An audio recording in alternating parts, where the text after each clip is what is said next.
세상에서 가장 가난한 선교사 서서평.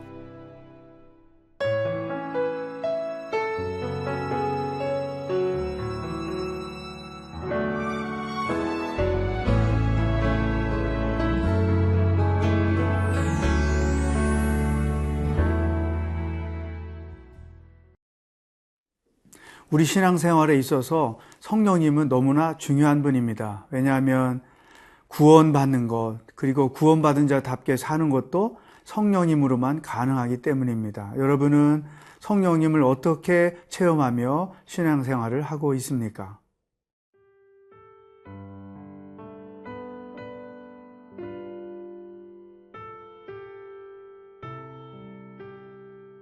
누가복음 24장 44절에서 53절 말씀입니다. 또 이르시되 내가 너희와 함께 있을 때에 너희에게 말한 바 곧 모세의 율법과 선지자의 글과 시편에 나를 가리켜 기록된 모든 것이 이루어져야 하리라 한 말이 이것이라 하시고, 이에 그들의 마음을 열어 성경을 깨닫게 하시고, 또 이르시되 이같이 그리스도가 고난을 받고 제3일에 죽은 자 가운데서 살아날 것과 또 그의 이름으로 죄 사함을 받게 하는 회개가 예루살렘에서 시작하여 모든 족속에게 전파될 것이 기록되었으니 너희는 이 모든 일의 증인이라. 볼지어다 내가 내 아버지께서 약속하신 것을 너희에게 보내리니 너희는 위로부터 능력으로 입혀질 때까지 이 성에 머물라 하시니라. 예수께서 그들을 데리고 베다니 앞까지 나가사 손을 들어 그들에게 축복하시더니 축복하실 때에 그들을 떠나 하늘로 올려지시니 그들이 그에게 경배하고 큰 기쁨으로 예루살렘에 돌아가 늘 성전에서 하나님을 찬송하니라. 예수님께서 제자들에게 아주 훌륭한 교훈을 말씀해 주시는 장면을 우리가 지금 묵상하고 있습니다.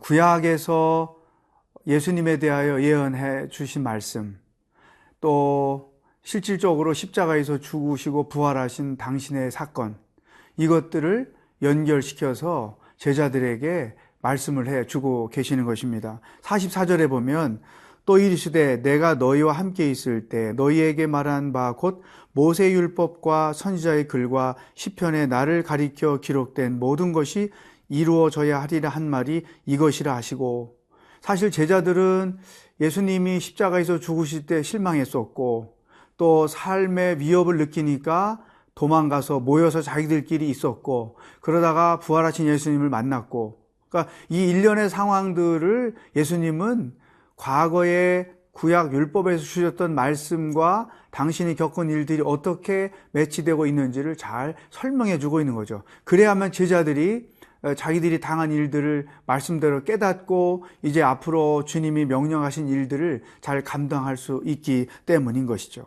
45절에 이에 그들의 마음을 열어 성경을 깨닫게 하시고. 자, 여기서 우리는 오늘 우리에게 주시는 첫 번째 말씀을 배우게 됩니다. 신앙생활을 어떻게 하는 것인가? 하나님의 말씀을 알고, 두 번째, 그 말씀이 자기 삶에서 경험되는 것이고, 세 번째, 경험된 그 말씀을 사람들에게 나누어 주는 것. 이것이 신앙생활의 아주 중요한 패턴이에요. 특별히 말씀을 묵상하며 사는 사람들은 늘 그 묵상하는 말씀 속에서 하나님의 계획, 하나님의 뜻을 알게 되고, 생활 속에서 그 말씀과 계획들이 어떻게 실천되는지를 체험하게 되고, 따라서 그 체험했던 이야기들을 나누며 사는 것이죠. 예수님은 우리를 증인으로 삼으셨어요. 그래서 제자들에게 이런 말씀을 하셨어요. 48절 너희는 이 모든 일의 증인이라. 예수님의 증인, 예수님이 행하셨던 일들에 대한 증인이 바로 우리들인데, 이 증인이라고 하는 것에 큰 부담을 가질 필요는 없어요. 내가 하나님의 말씀을 알았고 그 말씀이 어떻게 내 삶에서 이루어졌으며 나는 그 일을 통해서 어떤 것을 경험했는지 그것들을 이 사람 저 사람에게 그냥 이야기해 주는 것, 그것이 바로 하나님에 대한 증인이요 예수의 십자가와 부활에 대한 증인이라는 것이죠. 우리는 사람들과 많은 대화를 나누며 살지요. 친한 사람 또는 한 교우끼리, 아니면 학부모끼리, 아니면 동창회에서, 아니면 무슨 등산 모임, 사교 모임에서 많은 대화를 나누죠. 그럴 때마다 예수님의 말씀대로 우리가 증인이 되어야 하죠. 그런데 기독교를 말하고 구원을 말하고 이런 것들은 요즘 사람들은 굉장히 거부감을 느껴요. 그래서 그런 식으로 어프로치를 하지 말고 하나님의 말씀 안에서 하나님과 함께 살면서 내가 경험했던 많은 일들, 고난 당했을 때, 슬픔을 당했을 때, 어려움을 당했을 때 그것들을 이겨냈던 경험들, 그냥 그것들을 자연스럽게 사람들에게 이야기해 주는 것이죠. 내가 고난을 이기고 슬픔을 이길 수 있었던 것은 믿음 때문이다. 특히 성경에서 이런 말씀이 있었는데 나는 그 말씀을 믿었다. 그리고 그 믿음을 가지고 말씀대로 했더니 고난이 이렇게 거두어지고 슬픔이 변하여 기쁨이 되고 근심이 변하여 내 마음에 평안이 되었다. 그래서 나는 예수 믿기를 정말 잘했다. 나는 그 예수님을 정말 사랑한다. 내 마음에 평안이 느껴지지 않니? 내 얼굴에 굉장히 은혜스러움이 느껴지지 않니? 이런 자연스러운 대화가 곧 사람들에게 예수님의 증인의 역할을 감당하는 것이죠. 그래서 오늘 하루 누구를 만나든지 어떤 모임에 있든지 내가 간증할 것, 나누어 줄 것이 어떤 것이 있는지 그것들을 여러분 스스로 정리해 보시기를 바랍니다.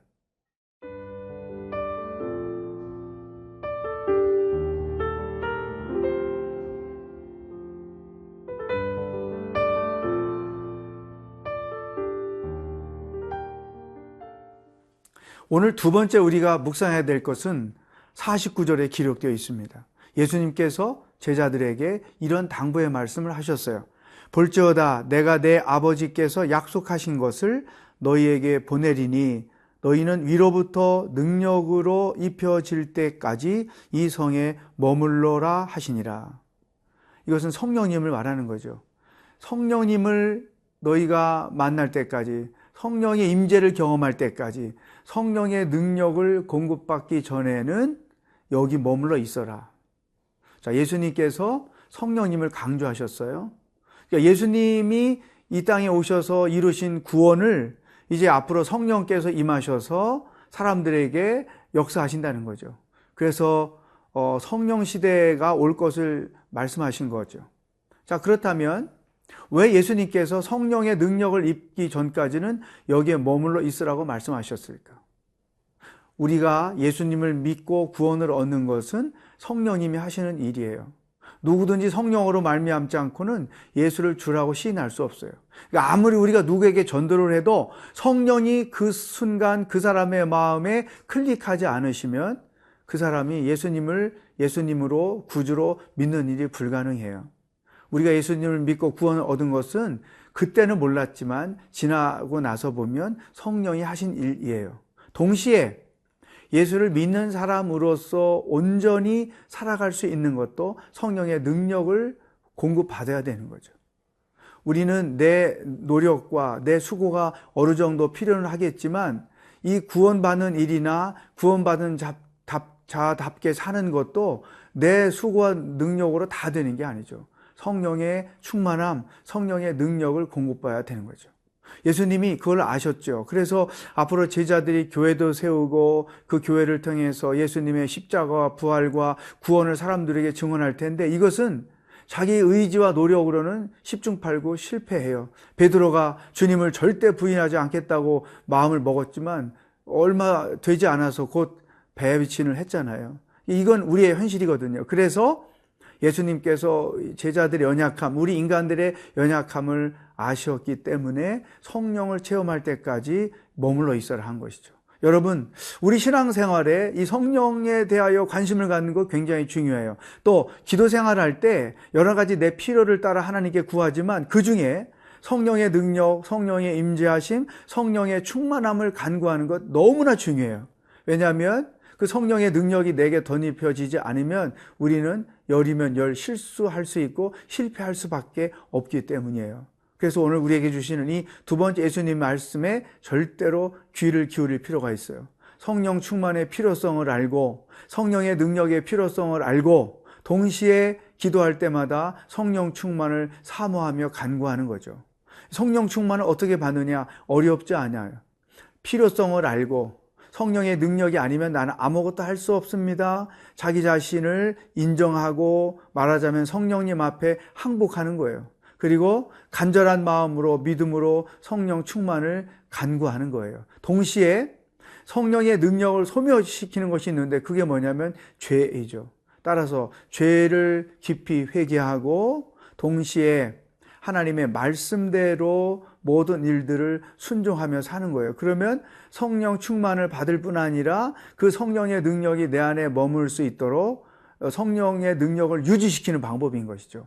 이렇게 함으로써 우리는 일상생활에서 성령의 능력으로 고난도 이기고 시험도 이기고 또 말씀을 증거할 사람들에게 담대히 그 말씀도 증거할 수 있고 또 성령의 열매를 맺어서 아름다운 그리스도인의 성품을 나타내기도 하고 여러 가지 모양으로 우리는 성령의 능력이 절대로 필요하기 때문에 기도할 때마다 성령 충만을 구하십시오. 성령의 열매가 맺어지도록 간구하십시오. 그래서 그 능력으로 그리스도인으로서 당당하게 이 땅을 살아갈 수 있기를 주의 이름으로 축복합니다.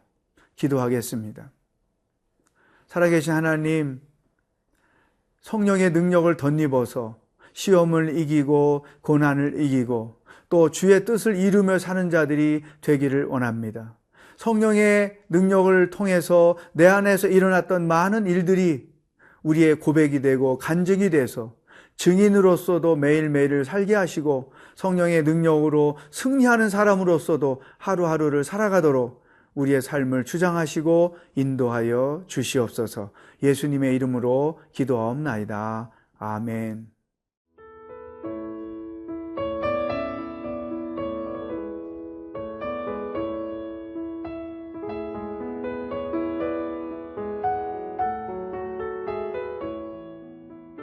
이 프로그램은 시청자 여러분의 소중한 후원으로 제작됩니다.